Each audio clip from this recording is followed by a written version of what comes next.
Hey guys, so I am going to vlog today about a cosmetic procedure that I have coming up on April 18th. I'm doing a tummy tuck and abdominal lipectomy. Yes, I'm taking the plunge. I honestly could not be more excited about it. But I did want to vlog my journey because I felt like there was a lot of great information that I found on YouTube, and I wanted to be part of that resource. If there's someone out there that is considering it, or maybe you can relate to the reasons why I'm considering it. And, I understand it's not for everybody. I do not think this is a solution for everyone. So as you continue to see my vlog, and I'll show you photos and pictures, tell you the story, this is just what's going to work the best for me. If exercise and nutrition is something that you feel is the best solution to something like this, then keep doing it. Do not let what I'm doing get in the way of your goals and objectives.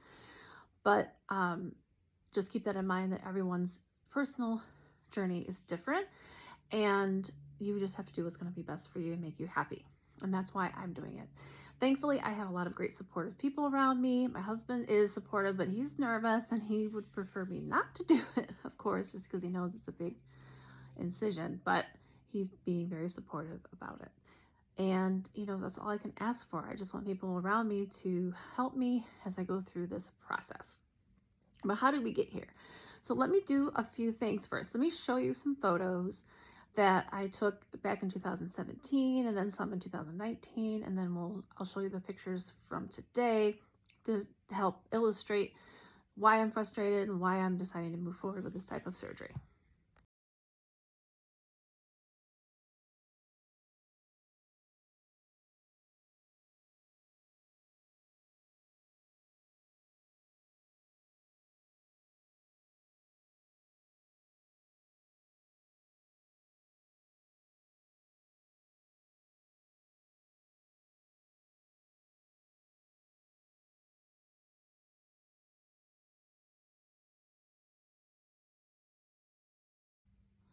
So in the spring of 2017, I had joined a local studio where they had a lot of high intensity interval training, and I loved it. I was making great gains there. In June, though, of 2017 and August of 2017, I think I'd been there for a few months.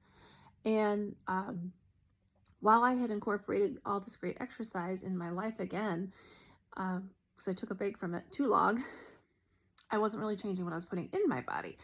So the photo in 2019, I think that was like November 2019, that photo where I'm against the blue wall was 2 years later. So it took a long time for me to even get to that place of feeling better about myself, looking better, getting rid of some fat, losing inches, I wasn't puffy anymore. I had totally taken out a ton of things out of my diet, and I had made great gains, and I have continued since then to do these similar things where I'm taking things out of my diet.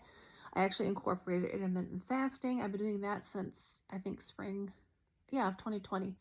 Because when we were in quarantine, I thought this would be a good time to try it since I was home. And I heard really great things about it. So I still do intermittent fasting. And over this time period, I've also turned 50. And I feel like turning 50 has been like the real catalyst from getting the surgery, because I feel like everything has stopped. Like as soon as I turned 50, I feel like I'm not able to see the gains or losses that I was before. I don't know. It's just like so hard. It's like I'm going up a hill and I'm pushing against a strong wind that just keeps pushing me back, is the best way I can describe it. Hang on one second. And also, insulin resistance is something that I've struggled with too. And I had a lot of that in my 20s, 30s, and 40s. I really didn't figure out how to really address the insulin resistance until I got into my mid 40s. I didn't realize that polycystic ovarian syndrome was an insulin resistant issue, and I had that majority of my adulthood. So it wasn't until my early 40s I was doing a lot of fertility treatments. I had an ablation done in my uterus, and they found out I had a heart-shaped uterus, which shocked me because I had so many people checking out my uterus over the years that even if I ran into some fertility issues, even if I had gotten pregnant, I would have miscarried the baby because of that.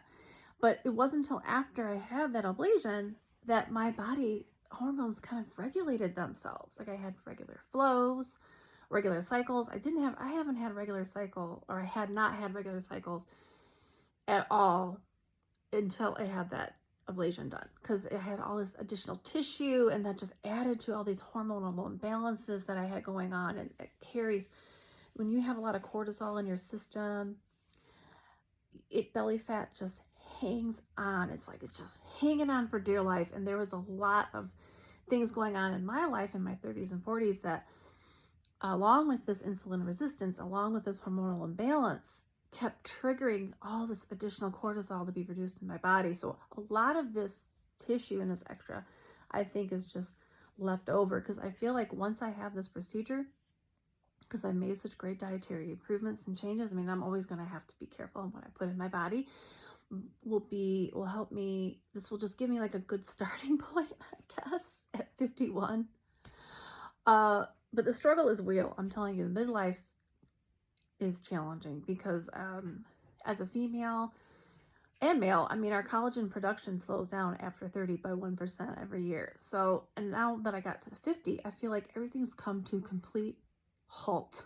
Like, I've been doing collagen supplements for years, and it's definitely helped because I feel like the quality of my skin is better. I think my hair growth has been great. But as far as this middle, nothing seems to budge anymore in this middle. It's just driving me absolutely bonkers, and I can't take it. I want to get to a place where I feel comfortable in the clothes. Like, it's kind of like a snake swallowed a gerbil. I'm just straight. I don't care if I'm straight. Fine. I mean, as far as like not having a lot of curves, I'm okay with that.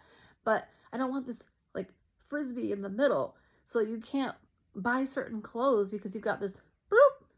And even if my exercise clothes, I have a hard time with, certain brands. They don't stay up on me, and I'm always hiking them up, and it's so distracting. I mean, I think I found a couple on Amazon that I like, but it's just a bugaboo. I mean, every time I'm trying to be fit and getting better shape, I keep coming back to this middle. It's just hanging there. And even though I've seen gains and improvements, I need that to go. I just feel like that is forever, Tuppy, that is forever a bugaboo for me. So the abdominal lipectomy is actually one step up from a mini tummy tuck. So I will have the full incision, but I don't have diastasis in my muscles. So that's a good thing. So even though I've had weight gain in my belly, my muscles didn't separate, and I didn't have children, so they're not separated from that. And then I'm doing the BodyTite lipo. So I'm really optimistic that I'm going to have a good recovery, and I'm not going to have to worry about the muscle reattachment. Just rest, let the liposuction incisions heal, let my body heal. And I'm actually looking forward to the healing process, because I just feel like it'll be nice to be forced to just kind of relax and sit still and just recoup. And I think 2.5 weeks is what I've given myself before I go back to work. You can't really do any lifting of anything over 10 pounds for 4 weeks. And you need to wear your garment for 6 weeks. They give you a nice compression garment. And I asked for 2 because you want to have one always rotating, a clean one at all given times for the period of the 6 weeks. Hopefully I'll have to wear it more than that. And then I'm doing some arnica orally to kind of help with bruising. I have a topical or arnica gel that I'm going to use. And then obviously the doctor's sending me pain medication and an antibiotic. He doesn't know if I'm going to need lymphatic drains or not. So I'm going to ask him about getting some lymphatic massages, because I heard that was supposed to be really good as well. And as far as like the surgeon process goes, I highly recommend, if you're going to go through any type of plastic surgery, to get several consultations. And don't go based on price. No, it's going to be an investment. This is an investment in yourself, in your future, in your body. You don't want to skimp.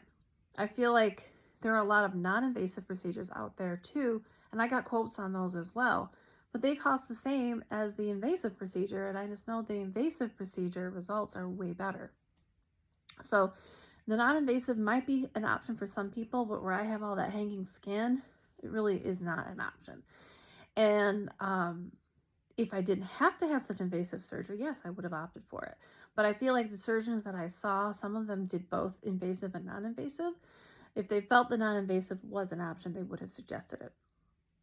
So make sure you do a lot of consultations, do your research on your surgeon. I started down the friend referral path first. So I went through and asked friends if they had anyone they recommended. And then I went to the websites of these doctors, make sure that they're board certified. You also want to go by their bedside manner. And that's what really sold me on my surgeon that I chose. I'm in the Detroit metro area. We have quite a few plastic surgery places around here.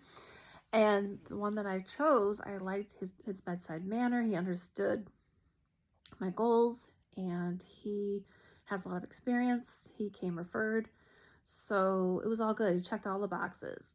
And so I'm really happy with the person that I chose, but it's important to do your research on the surgeon, on the procedures, get the consultations, and no, every consultation is going to be different. And I have that same problem, and I'm like, okay, well, what's this guy going to say? How am I going to make my decision? But you'll get enough, I think, from the in-person visits to really understand who's going to be the best surgeon for you and who's going to be the one that's going to put your needs first. So I can't wait for this procedure, and this is the beginning of, well, this transformation's been going on for a few years now, but I feel like this is the one part I really need to transform so that I can keep moving forward with my fitness and, feeling like I'm seeing results. I cannot wait to get rid of this Frisbee.